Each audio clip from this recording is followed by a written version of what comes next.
Most filmmakers, myself included, I will make short films, I will make my own stuff, but that's not what's paying the bills, right? Like, No. the thought that you're going to just make short, cool passion projects and survive off it is not realistic. And No, my day rate on that, for working on that for 6 months, like my rate, what I made as a director on that was $10,000. I think one of the skills as an artist is being creative, and that's also being creative of where you make your money. And it doesn't always have to be in filmmaking. I hear people these days talking, they're like, oh, you can't work for free. Like, that's it's like, no, if you're not willing to work for free, I don't think you really care about filmmaking. Don't wait for someone to give you permission to make the film. It's like, go shoot it now.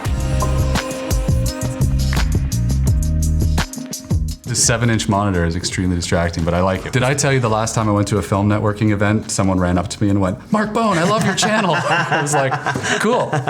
You're like, if you really like my channel, you should go check out Luke Forsyth. We're pretty much the same person. Anyway. Pretty much. We are here talking to Mark. I'm sure if you know my channel, you've seen Mark Bone's channel. If you haven't, go check it out. It also talks a lot about documentary filmmaking, and we are going to have a sort of long-ranging conversation today about the realities of the film industry and why you might not be getting everything that you want, why you're not getting where you want to be as quickly as you'd like. The first thing that I want to talk to you about is this concept of what a filmmaker is, because I talk to a lot of people and I feel like there's a lot of misunderstanding that filmmaker, making short films that you care about on your own, and that's what the job is. That's not really a real thing for most people. No. I think one thing one of my mentors once said to me is, you're not a filmmaker to make a film, but then I guess you got to define what a film is. I think it's a great thing that we've differentiated the terms of content creator, videographer, filmmaker. Content creator, it's like, that's a great job these days because so many people need social media videos. They just need clips, reels, carousels. But I think what a filmmaker is, and again, you're always going to hear this, but it's the truth. It's since the dawn of time, we've spoken about story. It's how we've communicated our history, our lineage, our ideas. It's really, when you're a filmmaker, you are primarily thinking about story. You're not thinking, I want to go shoot cool shots. I want to create a reel of my travel. You're thinking, what does this character want? And how am I getting them towards that goal? Absolutely, and I think story we're going to talk a lot about, I think, over this conversation.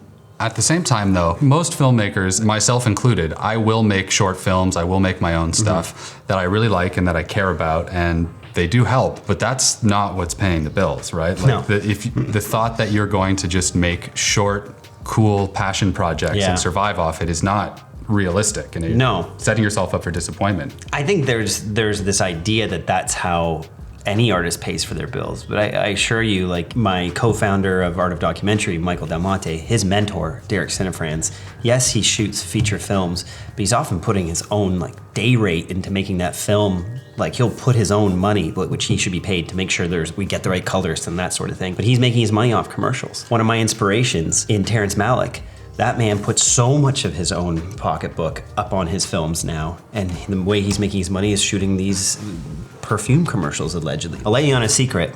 When I got my first broadcast documentary, working with Warner Media, CNN, Discovery, they're all part of it. It's called 58 Hours. My day rate on that, for working on that for 6 months, like my rate, what I made as a director on that was $10,000. Yeah. So when you divide that up across like 6 months of work, it's like I probably was making the same rate of money when I was doing my paper route. And so, but that's where then, yes, I've had to create a couple other streams of income with my YouTube and with the Academy and with these commercials. So I think one of the skills as an artist is being creative, and that's also being creative of where you make your money. And it doesn't always have to be in filmmaking. Yeah, that's kind of what I was hoping we could touch on, because me as well, like I'm not a filmmaker full time. I work as a DP on lots of other people's projects, and that's what pays the bills. And then occasionally when there's something you really care about, you invest in it and you never expect it to be profitable. But I don't think people get that, because they're thinking, I just need to sell something to Netflix and that's going to be my life over and over again. How can people approach this idea of a day job? How can you fund this, and why still make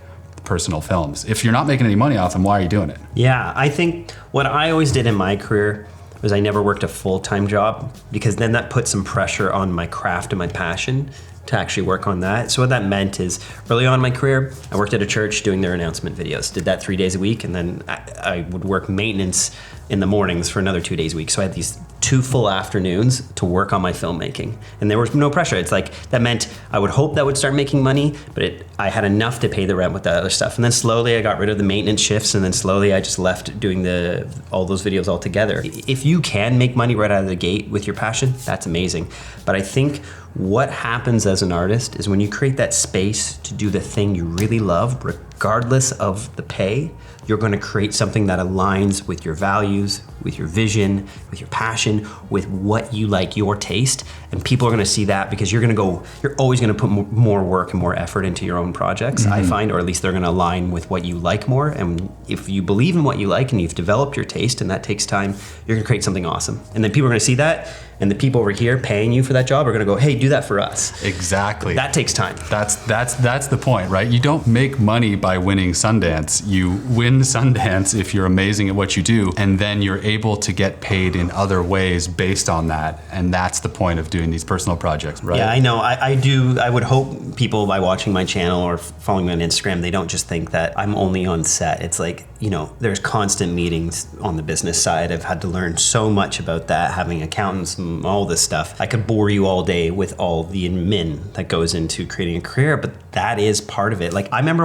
you should go watch the Andy Warhol documentary on Netflix. That guy was a businessman. But when you think of auteur, avant-garde artists, it's like you think of Andy Warhol. But the man was smart. Even the fact that he did the Campbell's soup pattern, it's like he was putting corporate America in the center of this avant-garde art movement. He knew. What do you, maybe there's no clean answer to this, but what do you see working right now for your students in terms of supporting themselves? I think it's always, you want to find, this is what I always did in my career, and I still think this principle applies, is find the people who have momentum. Don't always have to try and create your own. So I, as a freelancer, early in my days, I went around and found out all the studios that are kind of killing it in the city. And I built a little reel, like put together like 2 minutes of my best work, and just went to them and was like, hey, you need a B-cam, I'm your guy. And just kept at them. Then I had essentially 3 clients who all had a ton of work going on, and I would get this work from them, and it was great. It felt kind of effortless. The worry about that is sometimes there would be 3 weeks without work, and that's when you're like, ooh, where's this coming from? But I would start using that to my advantage, that without that, I would just know, I'm like, they're gonna call, or I gotta go in and remind them that I exist. But in that meantime, I can start working on some of my jobs, and that's where I did, like, I remember doing this one piece called Old Love for a musician, Eric Brandon. Didn't pay any money, but I got to shoot it in my dark, moody style. And that's when I was like, ooh, this is interesting. And that led me to go shoot kind of Riscate. And then the rest is history from there, if you follow my channel, of what a really good passion project can do. And when you approached those studios, what did you show them? Did you just email and say, hey, I really want to do this? Or did you have examples? It was a mixture of the reel. This was my reel back in 2013, 2014. It was a mixture of then also just my network. We always talk about this in AOD, your reels, your reputation, and your relationships. So it's like, yeah, one new studio where someone knew me, but I just kept sending my reel. I had to send it a few times. That's what got me the job. Then my relationships got in on Anomaly because I knew someone there and they were able to vouch for me. And then your reputation is, one guy saw me shooting literally as a B came on another shoot, and I just was really affable and to talk to him.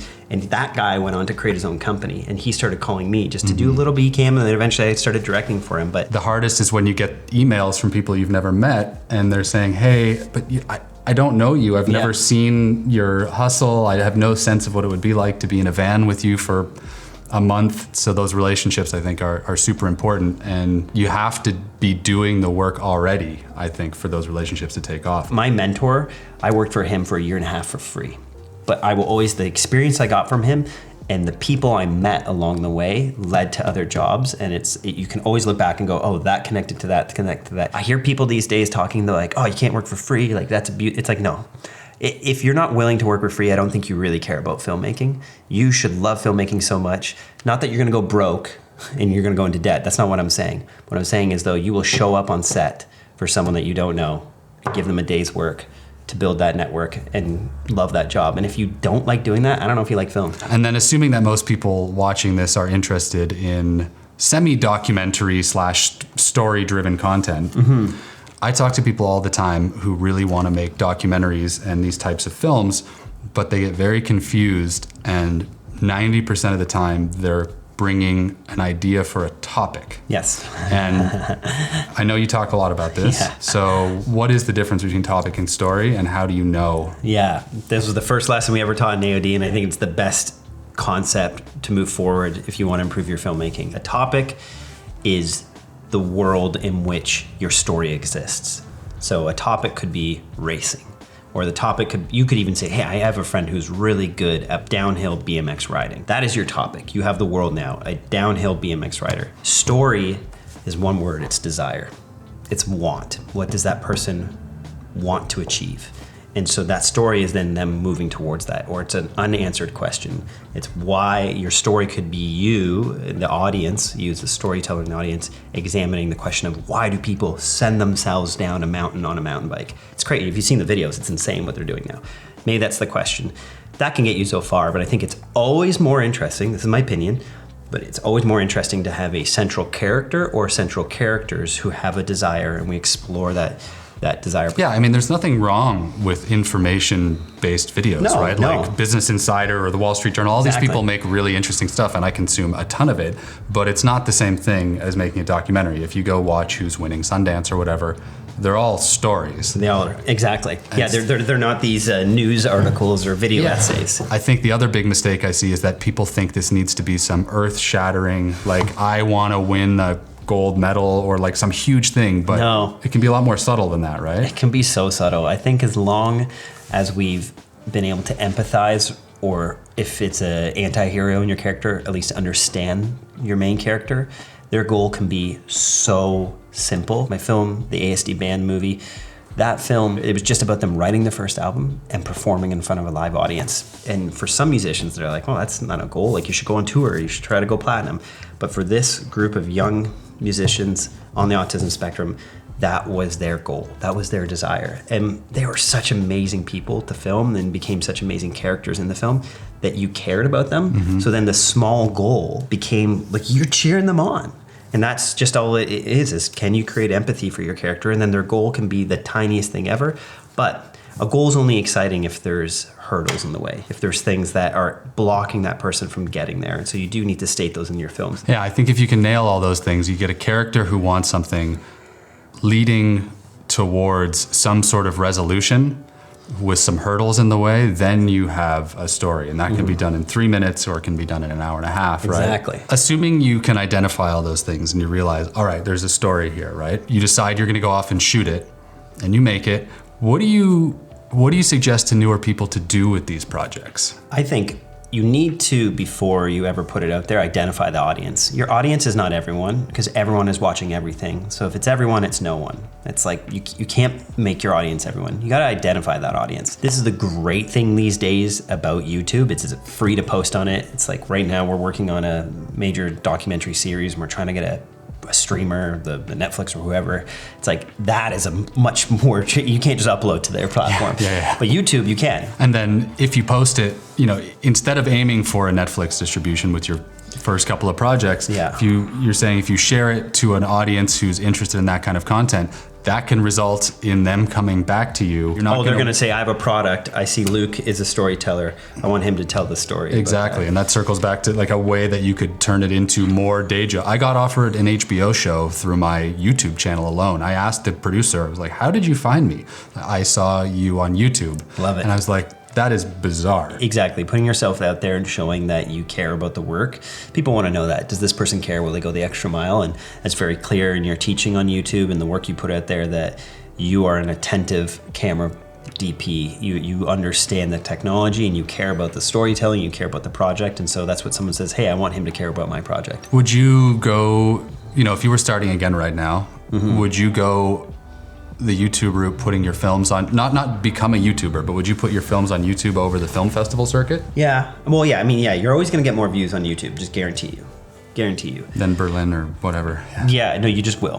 What's nice about the festivals, there's still, when you get accepted to certain festivals, there's still something that says a group of filmmakers of your peers who understand storytelling have approved this film and said it's good enough to put into a room that people will pay money to sit and watch the entire thing. So that, and essentially, is them validating your work. Yeah, I probably would have put it on YouTube earlier, but what I probably would have done, Luke, is I probably would have just tried to shoot more films earlier. Don't wait for someone to give you permission to make the film. It's like, go shoot it now. So make as much stuff as you can as early as possible. Learn from your mistakes. Yeah, like make some really crappy films early in your career. And I did just that, like at film school, and it was like, wow, like these are terrible. But that's where, like, you know, when we've had AOD, we really want people to understand story mechanics. If you can understand a little bit about story while you're making your first films, it'll go a long way, because everyone out there can shoot good. Like, I was just at a meeting at Apple and they're showing me the new iPhone, and it's just incredible what it does. It's insane. And I'm just like, it's so easy to make things look good now out of the can. So if you want to separate yourself, it's like really focusing on story. Yeah, and I think you touched on something